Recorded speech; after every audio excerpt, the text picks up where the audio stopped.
Unbroken, a family journey of love, faith, and survival. Episode 2, Facing Mortality. I don't know what happens next, but I'm not scared. Imagine your brain is like a network of roads with blood flowing through them, carrying oxygen and nutrients. Now, a brain aneurysm is like a weak spot or bulge that forms in one of these blood vessels, kind of like a bubble on a tire. Now, if this weak spot gets bigger and bigger, it can become dangerous. Sometimes it can even burst or rupture, which is very serious. When an aneurysm ruptures, it's like that bubble on the tire popping. Blood spills out into the brain, which can cause a stroke, brain damage, or even be life-threatening. If you or someone you know is experiencing an aneurysm rupture, please seek help immediately, as each second is crucial and can mean the difference between life and death.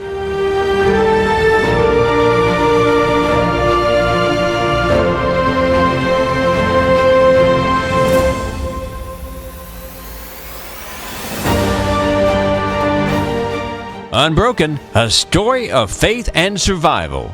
Episode 2. I'm Roger Allen. Joining me is Israel Cazares. In Episode 1, we talked about the initial reaction of what happened on January 5th of 2023. Let's do a quick recap. Israel was out celebrating his brand new job, comes home to find his wife in distress and his daughter in a panic. Israel, what a shocking situation to walk into after just finding out that you and your family are moving to a brand new city with a brand new opportunity and a brand new job. Yeah, definitely shocking is the understated word of the millennia as far as I'm concerned. Definitely was. And I'm glad to do this with you, my friend. So thanks for joining me today. No problem. To recap what's going to be really the events of January 6th. Through today, last year, February 22nd, which actually turned out to be a pretty significant day in our journey. So as we're recording this, it is February 22nd, I'm sorry. And we're going to talk about some of the things that happened at this time last year. This is Episode 2, Facing Mortality. Many of us don't confront our own mortality until much later in life. How did you experience at such a young age change of both of your perspectives on life and death? Well, you know, we'd always face the prospect of death. Obviously, being human, it's a bit of a natural state of events that happens. We're all born. Some, we'll all die eventually. But when you're 30, when you're in your mid 30s, and you have a young daughter and you're a young family, you don't think about these things. You don't think about what facing a situation where all of a sudden someone that you love and care for is in a dire and desperate situation, as my wife Leah was. It was, again, I'll use that word you talked about in the beginning, shocking. It was scary. It was terrifying when the paramedics told me, we have to go. She's dying. We have to go. We have to get her to the hospital now, or she may not survive. And what time of night was this? It was about 7 p.m. at night. I had just come back from celebrating with my former colleagues now at Beyond Vision. The fact that I was moving on and we were looking to explore a whole new avenue in my career and in my family's life in Louisville, Kentucky. After spending 8.5 years in Milwaukee, Wisconsin, and all of a sudden it was like, wow. All of a sudden, I didn't know what the next day was going to look like, let alone the next hour. All right, let's fast forward to the next morning here. You're going to wake up, or if you even got any sleep that night, to January 6th of 2023. What was the next morning when you started your day? What was going through your head? Well, the last thing I remember before falling asleep is I was talking to a friend of mine. She had stayed at my house, came up real big to support my family, and I thank her from the bottom of my heart and her husband for helping us out. She turned her car around immediately that night and stayed with my daughter so that I could go to the hospital. So I come back and I'm sitting on my recliner and we're talking, and I'm obviously very emotional, and she's sitting on the sofa and we're talking, and she is, basically praying with me that everything turns out great. And even though we, we're just so full of uncertainty, so full of fear and doubt, and when I had spent the previous few hours in the hospital, all I heard was, this is not good news. This is not good news. People don't recover from this. If she survives, she will be severely brain injured. She will never be the same. That girl you knew is gone. She will never be the same girl if she survives tonight. All right, when did that moment happen where you was afraid that you were truly going to lose her and she was not coming back? That whole day, man. That whole time frame. That morning, I woke up, went back to the hospital. I kept notifying some of my friends, Mike Moat, yourself. I notified the group, and of all the things that were going on, and we were going to need prayer. We're going to need prayer warriors to really step up and help us out, because it was a very, very dire situation. I'm in the hospital. We're in emergency care, ICU, neural ICU. They take her to surgery, and they tell me this next surgery is going to be a very difficult one. It's 2 hours. We're going to go in and we're going to try to repair and fix the aneurysm. She may not survive this. All right, how do you deal? How do you cope with all that? Different people cope with situations in different ways. How did you cope with this one so far? Man, I wish I could have said that. I wish I could say that I was, better, that I was strong, that I was dealing with. I was a mess. I was an absolute mess. I held my composure, of course, because that's what you have to do when you have your family on the way, racing from North Carolina and Texas to get to Milwaukee, and you got people. Excuse me. I always get a little emotional every time I talk about this, so my apologies. No problem. But you just pray. You focus all your energy and your thoughts and your focus on praying that everything turns out right. They take her to surgery. They tell me, it's dire. She left the room where we were. She left alive. I didn't know if I was going to ever see her alive again. How long before you were able to actually be there by her side in the room? I was there immediately. On Friday morning. Once they had her settled into an ICU room, I was there at about 7:00 in the morning. They didn't allow people to go in until 8, so I waited outside until they let people in. And I'm really grateful for so many great people that stepped up. And I'm not going to name names, Roger, because I'm eventually going to forget someone.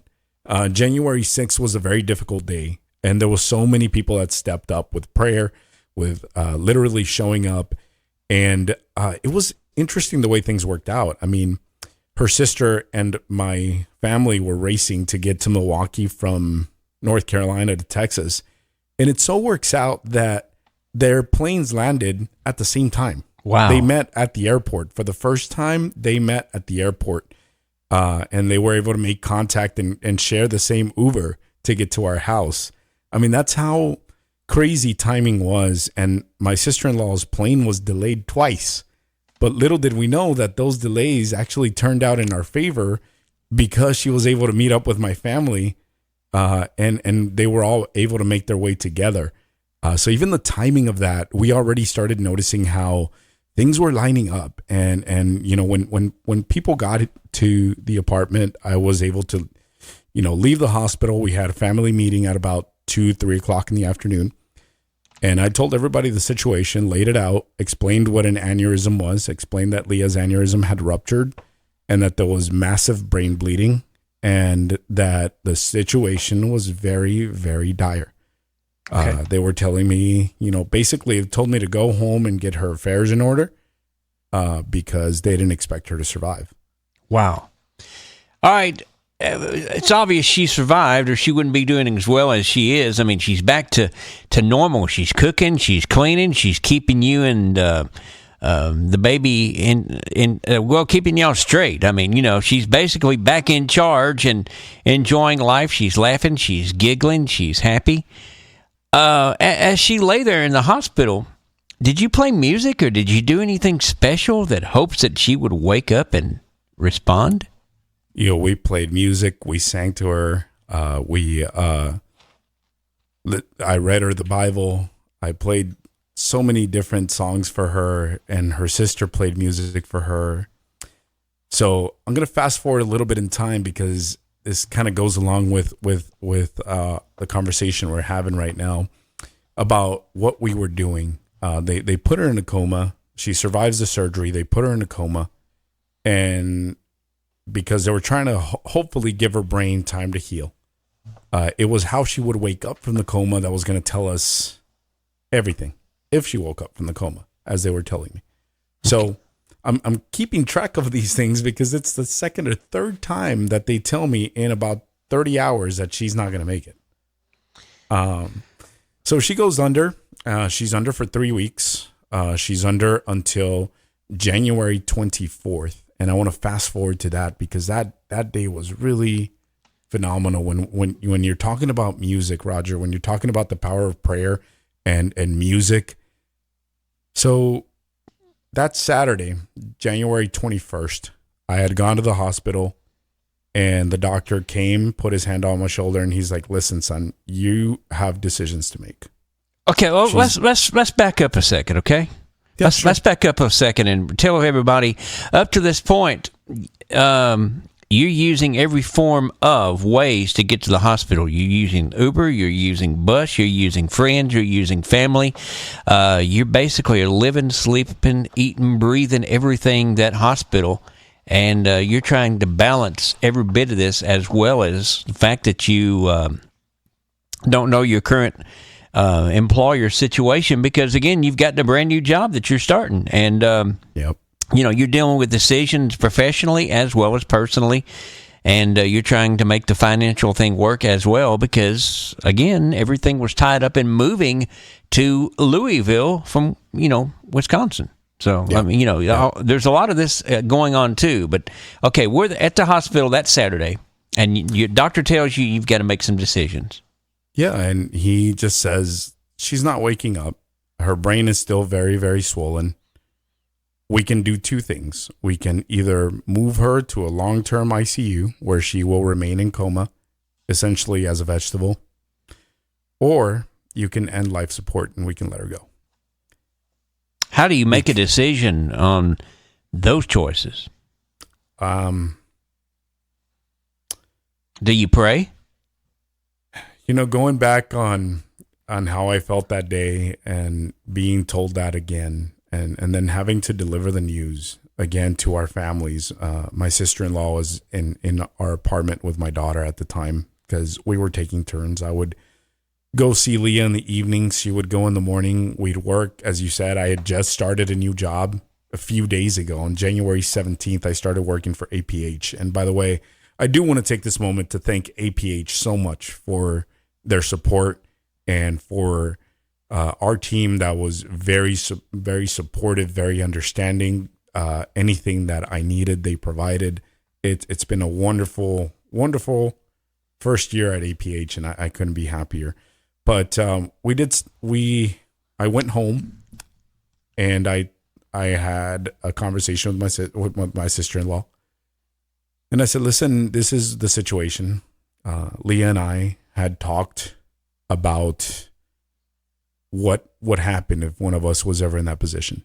Leah doesn't want to be left as a vegetable, and I don't want her to live like that, because as far as I'm concerned, that's not living. No, it's not. And I told her, I don't want to impress upon you that I'm giving up on her, because I'm not. But I don't want to transfer Leah to a long-term ICU where she'll be in coma until God knows when. Yeah. So, and she's like, "Well, listen, I love my sister, but I don't want to see her like that. If we have to let her go, we have to let her go." So,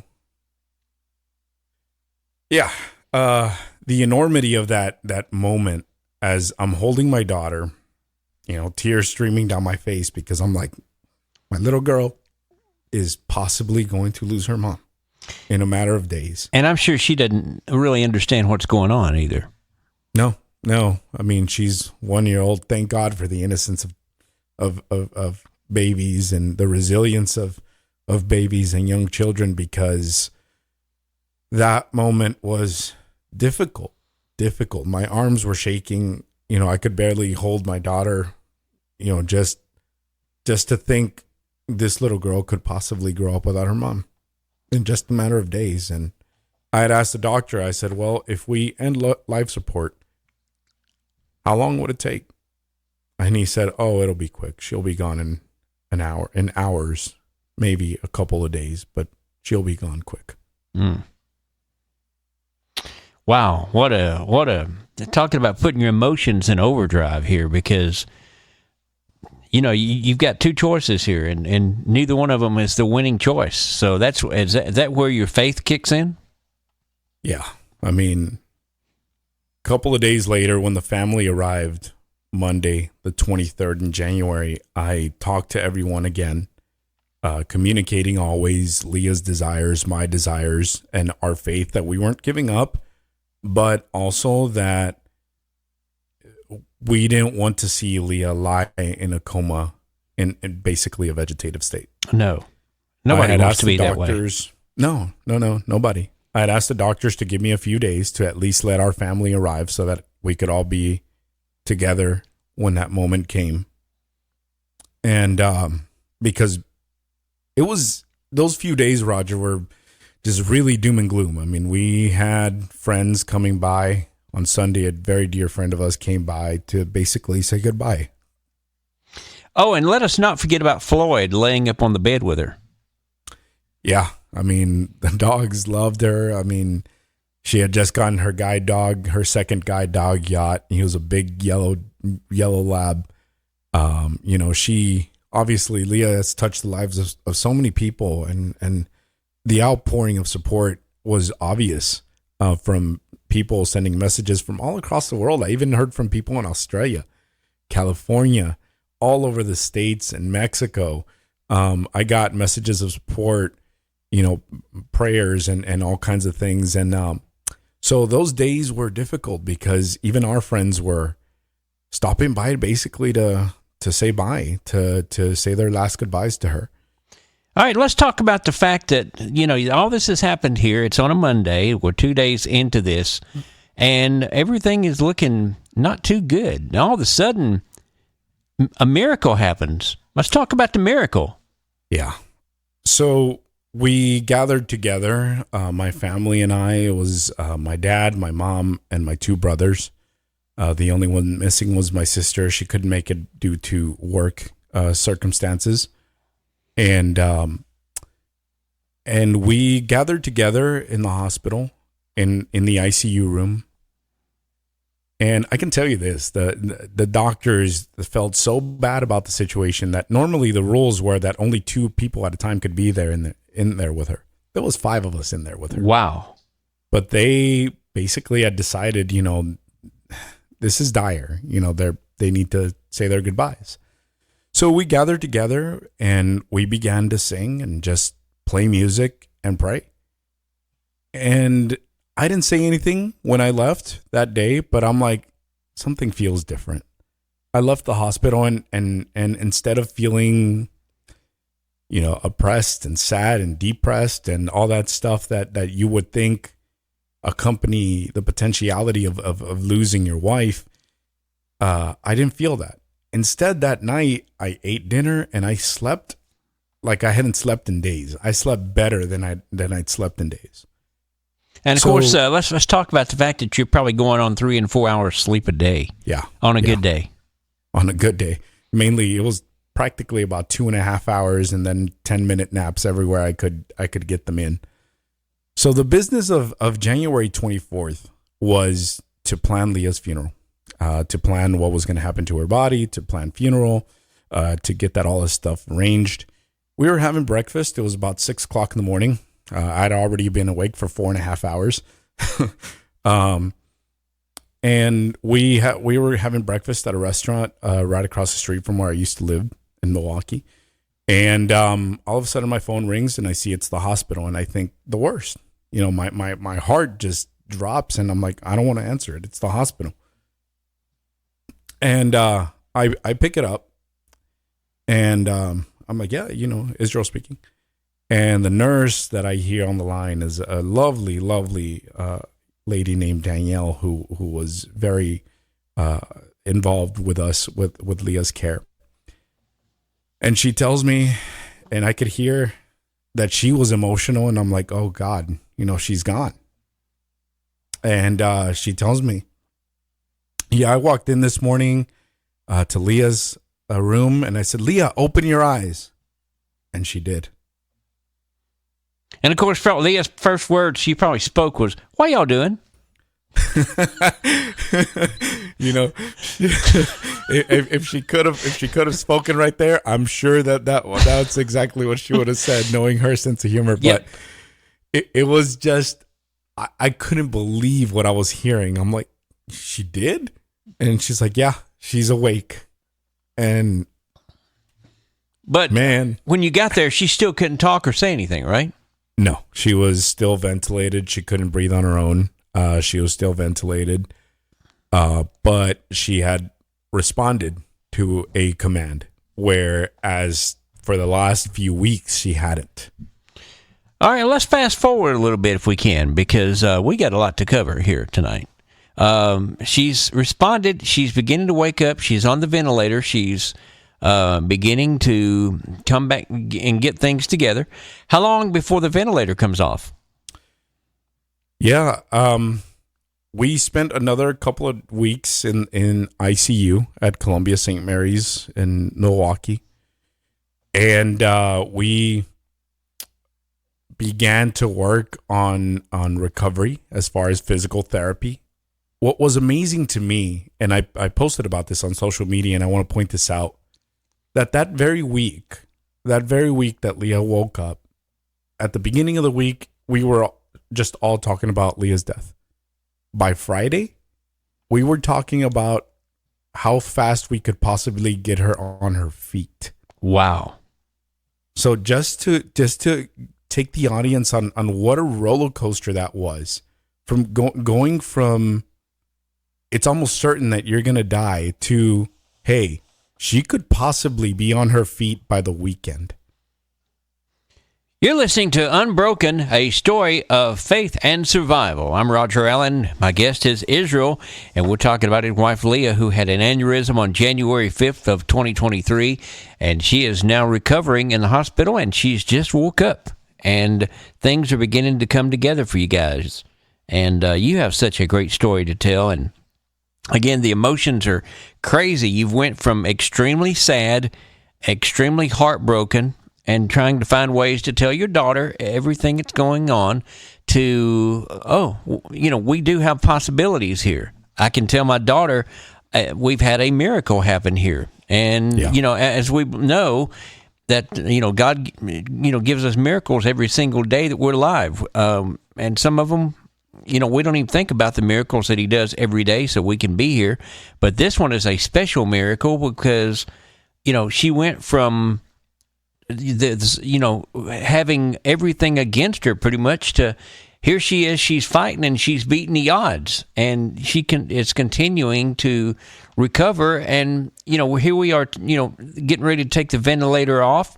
We're going through therapy, and she's responding to commands. I mean, how great is that? I mean, I cannot even imagine what went through your brain.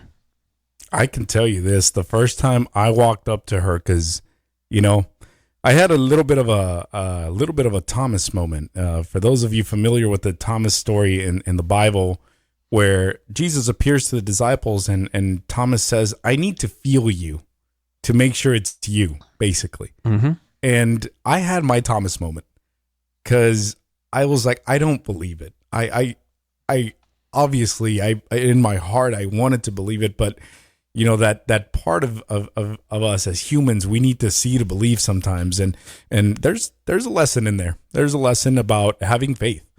And despite what you can and can't see, you got to have faith in what's happening. So I walk up to Leah and I put my hand in her hand and I'm like, baby, squeeze my hand. By God, man, she did.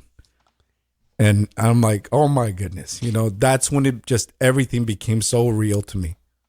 And then she wanted to say, what are you doing?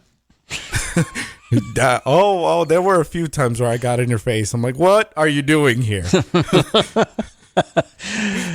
And of course we have therapy, and she is, the thing that I remember most about this time is she actually was doing the iPad and everything before she was actually really speaking verbally. Yeah, and that came a little bit later. February 8th is another big day that I want to take the audience to. February 8th, we transferred from neural ICU, where basically the sickest of the sick patients are. And there was one point where they told me, your wife is the sickest patient we have here. She's the most critical. She is the sickest person we have here. And that's where, people are in dire situations in neural ICU. So February 8th, we transfer from neural ICU. We transfer to St. Francis Hospital on 16th Street. And they downgrade her to still ICU, but not as critical. Okay, is she talking yet? No, not yet. Okay. She's still ventilated. And beginning on February 8th, we were working on what's called liberating from the ventilator. So basically, we started out with 2 hours. Take the ventilator off for 2 hours, put it back on. And to see how her body would respond to breathing on her own. So that process went on for a couple of weeks until one day, she completed a whole cycle of 16 hours, then 24 hours without a ventilator. At that point, they said, okay, she's liberated from the ventilator. She had a trach installed to help with the oxygen flow, and a speech valve was put in to help her make vocalizations because, she wasn't able to do that as of yet. And at this time last year, it was pretty incredible. Leah said her first words since January 5th. What was her first word? Her first words was a complete sentence. She said, I don't know what happens next, but I'm not scared. Wow. And I think it's the first time, I was going to say it's the first time that I've been able to say that without crying, but nope. It's always going to happen. Those words just but it just really says that she's got the faith, and then right there tells me that she's got the faith, and she knows that she's got a home on the other side. Yeah, and to me that was the most powerful statement I'd ever heard anyone say in any sort of situation. And that's where we were at this point. Big day for us, knowing that we were responding to treatment. We continued to respond to treatment.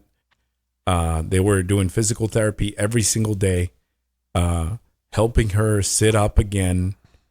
Obviously being in bed for so long, Leah suffered massive muscular atrophy, and to where she had no control over her muscles. She had what's called a neurologic fever. Mm-hmm. And a neurologic fever basically means that Leah was just sweating, covered in sweat all the time. And her hands would shake pretty violently. Like she couldn't control her hands.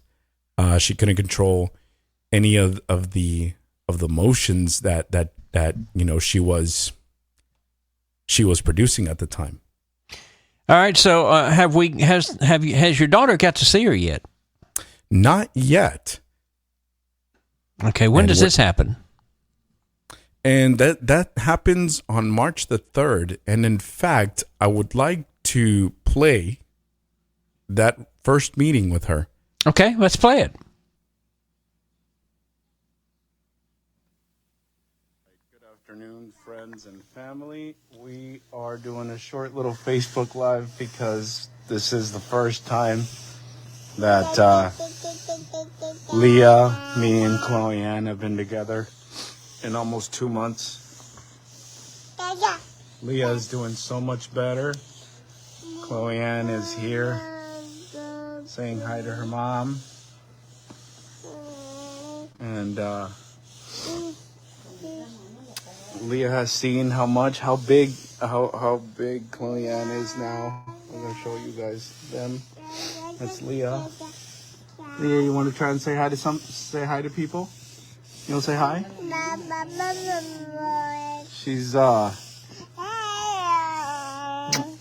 She's touching Chloe Ann. She's feeling how big she is.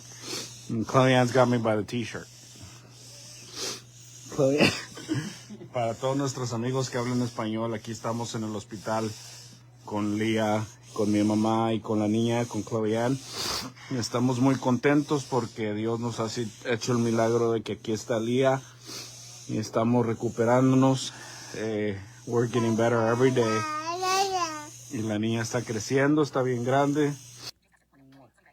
Es la primera vez que hemos estado los tres juntos desde que pasó esto el 5 de enero. Así que estamos muy contentos y gracias a Dios. I want to thank everybody for praying for us and for, keeping us in your prayers. Leah's doing so much. Yeah, you say hi to everybody, Chloe Ann. Incredible. All I can say is absolutely powerful, incredible. The fact that Chloe Ann, first of all, was the star of the show. Secondly, I really didn't expect Leah to say anything, but you could hear, if you listen carefully, the fact that she wanted to. Yeah. In the voice. And that's the thing that really is powerful for me, is the fact that she wanted to. And that's a very, very, it's a miracle. That's all you can say. It's a very big miracle. And if this doesn't make you realize that there is a God, then we got problems, because God definitely got all of our attention. Definitely. As you could point out in the background, you could hear Leah breathing kind of heavily. Mm-hmm. She was just learning how to breathe again, essentially on her own, without the ventilator. Throughout the duration of the clip, she is taking her hands, Roger, and she is feeling Chloe Ann from head to toe. At this time, our baby was 16 months old, so she was just, still a little bitty girl. No, I lied. I'm sorry. She was just over 14 months old. So she was still very, very much a little girl. And Leah was, the motherly instinct. She immediately took her in her arms and started patting her and feeling her basically from head to toe. Meanwhile, her hands were shaking all the while, but that didn't matter to her. She did it. She did it. And that's the bottom line. And that's why this is such a great story. And it truly is a story of faith and survival. Unbroken, the podcast. And we're glad to have you listen to the podcast. This is episode 2. I'm Roger Allen. He is Israel. And this is a story of Leah, her fight, her survival, and both of y'all's strengths coming together to help each other to deal with everything that's been dealt to you. We don't know why that happened on January 5th. That's not for us to question.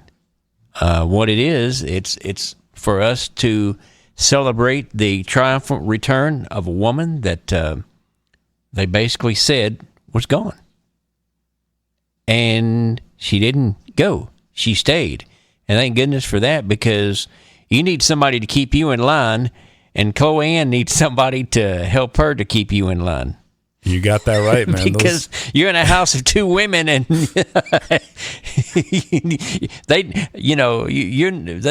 somebody's got to keep you straight. So those two little girls under 5 feet tall, they're both equally dangerous in my house. That's right. They'll kick you in the kneecap. Yes. All right, coming soon, we're going to have episode 3, where we will continue talking on the journey of survival and faith. Thank you for letting me host this. I have had a blast, and I hope to do this again real soon. Roger, thank you, my friend. Thank you for hosting this with me. You were a part of that story as well. And I appreciate the support that you gave throughout the entire affair. I mean, our group of friends would call me, and we'd pray together, we'd talk, we'd laugh, and sometimes that was the most therapeutic day or thing to happen to me that day. So, my friend, pleasure doing this with you. I look forward to the next one. This has been a Unity Access Media presentation. Directed by Israel Cazares. Hosted by Roger Allen and Israel Cazares. Produced by Roger Allen and Israel Cazares. Music used under license at pond5.com. Visit us on that web at unityaccess.io. Coming soon.